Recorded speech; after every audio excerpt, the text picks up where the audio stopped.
Hi folks, welcome to today's Songs for Sunday.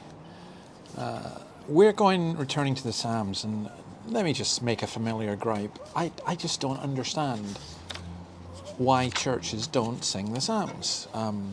Someone got in touch with me saying that this is a real gift from the Free Church to the rest of the world church, and I agree it is. I think it's a very excellent version of Psalms, which makes them very singable. And here's an example. I think the tune is Summerby. It's Psalm 49, which, can you think of any hymn which would go the same route as this? Listen to me, all you peoples, all who in the whole world dwell, low and high, both rich and needy, hear the message I will tell. I will speak with understanding, wisdom from the heart I'll preach. I will listen to a proverb, secrets with the harp I'll teach. Isn't that great? Why should I fear days of evil when the wicked hem me in, those who boast of their possessions? By their trust in wealth they sin. Trusting in wealth is sin. And then we go on to, we miss out, we can't sing the whole psalm. It's pretty brutal. Man, despite his wealth, is mortal. Like the beasts, he fades away. Thus the self-assured will perish, though renowned for what they say. I love that. So for endless generations, in their tombs they will remain, though they owned, while they were living, lands to which they gave their name. Death will feed upon their bodies. Just like sheep, they meet their fate.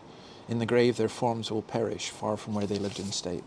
It's great. And then we sing this bit: do not quake before a rich man, though his fortune grows immense, and his outward state increases, for he will take nothing hence. He will soon descend with nothing of the splendor he possessed, though in life he prospered greatly, and they told him he was blessed. He will go to join his fathers, never see the light of day. Those with wealth and no discernment are like beasts that pass away. I meet lots of people who are very wealthy. And sometimes in the church, we do something that's wrong. We particularly court those who are wealthy, or we give them special honor. A lot of how we fund things, we give the wealthy much more say because they give more money, they get more say. None of that is biblical. When were you last at a church where they sang, don't trust in the wealthy because they're going to perish and their bodies are going to be like the sheep that just die? It's, in theory, we talk about other idols, but we don't have this kind of emotional impact that I think the Psalms do when they paint such vivid pictures. Now, none of this, if you're watching this and you're particularly wealthy, and by the way, as regards most of the world's population, I'm wealthy. I consider myself to be wealthy.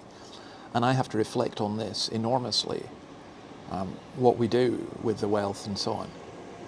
If you're wealthy and watching this, don't immediately become all defensive and say, oh, well, that's, God has given me this money and, you sound like a socialist or something. No. This is the Bible. This is the Bible. And God does give people wealth. I don't dispute that. It's what you do with it that really matters. And if you use that wealth, as the psalmist says, to exalt yourself, to have a higher status in society, rather than use it to help the gospel, to help the poor, to provide for others, then you need to listen to what the word here says. We brought nothing into this world, we'll take nothing out of it.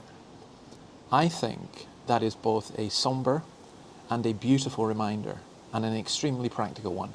So enjoy this, and see you next week, and keep singing the Psalms. Bye.